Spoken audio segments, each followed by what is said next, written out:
So how can we create space on your laptop or desktop? So your computer stores what we call temporary files always. For you who has a computer besides you, today learn how to create some space. I've seen a lot of computers with the partitioned local disk C full in red.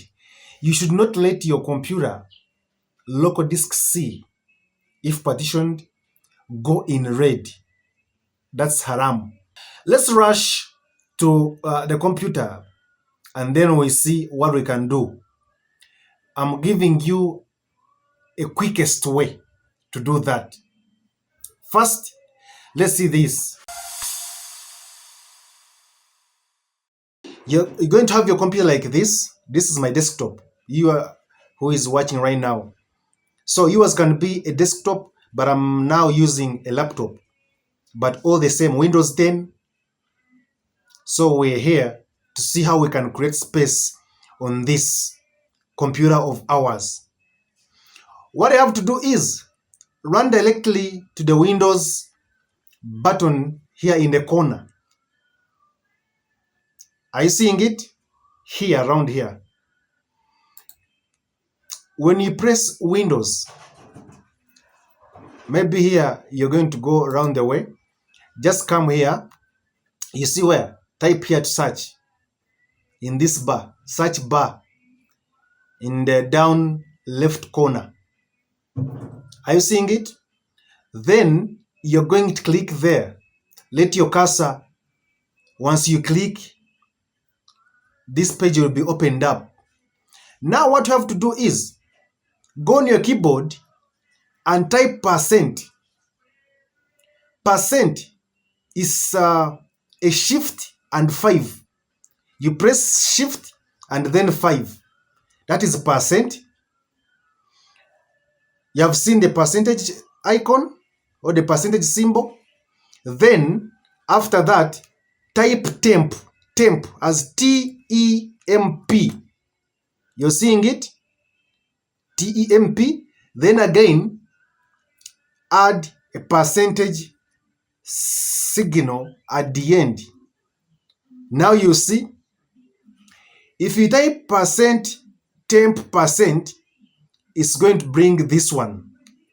This page here is a file folder located at local disk C.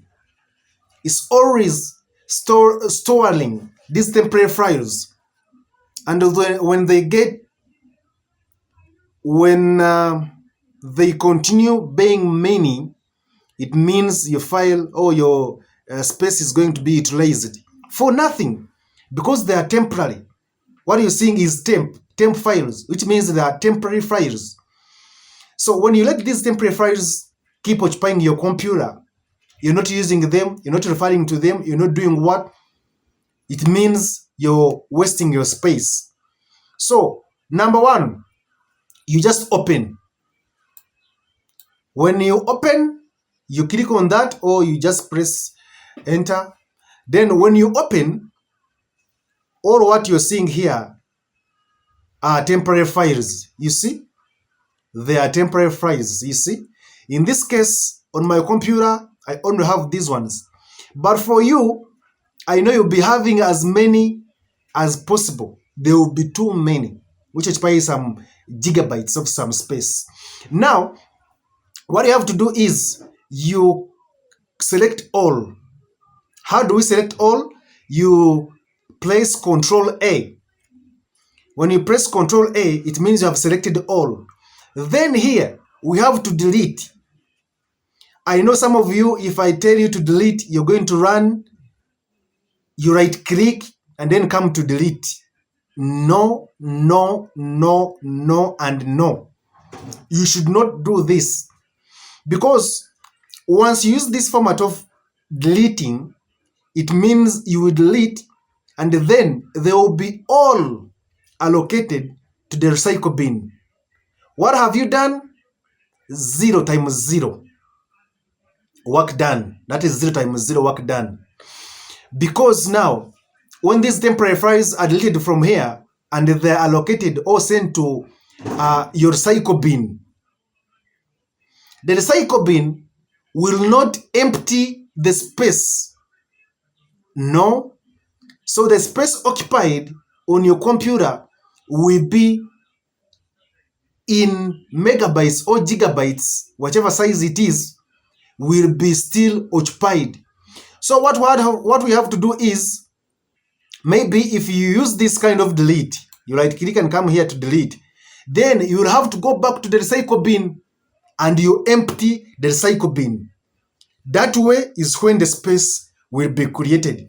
Oh, maybe if you don't have to go to the recycle bin, you can press Ctrl A, you select all, then here we delete permanently. How do we delete permanently? Deleting permanently will require you to do it as one. When you delete a file, it means it will be deleted permanently. It has not to be stored in the recycle bin. It will be deleted permanently, which means space will be created there and then. So back to here. How do we delete permanently? After selecting all, Ctrl A, you select all, then we use Shift button and then delete button. You press Shift and delete button at once. That way is when you see the notification, because the computer is not mad, or the computer is created to protect you from deleting your files. So it will bring a notification question. Are you sure you want to delete permanently these items? Of course, you may even press it unknowingly, and then you delete for you to regret after that I've deleted my files. The computer is wise enough to warn you not to first do a command that you have commanded right now, but it wants to confirm. Are you sure? This is the very question. Are you sure? Are you sure you want to delete permanently these items? Then you select yes. You see? For example, in my case, yes. Deleting permanently. Now, the temp folder is empty. What does this mean? It means all the temporary files. The next episode, I'm going to show you how to create some larger space. Today, we have known how to create some space, but you who is using Adobe Master Collection products or some softwares, there is some hidden temporary files that are stored there, which means you who is using those editing tools, the next video will be yours. Thanks for watching. Remember to subscribe and tap on the notification bell. Besides, my name is NASAM from NASAM Academy. And remember to share to your friends also to learn this. Remember, NASAM Academy, you watch, learn, and do.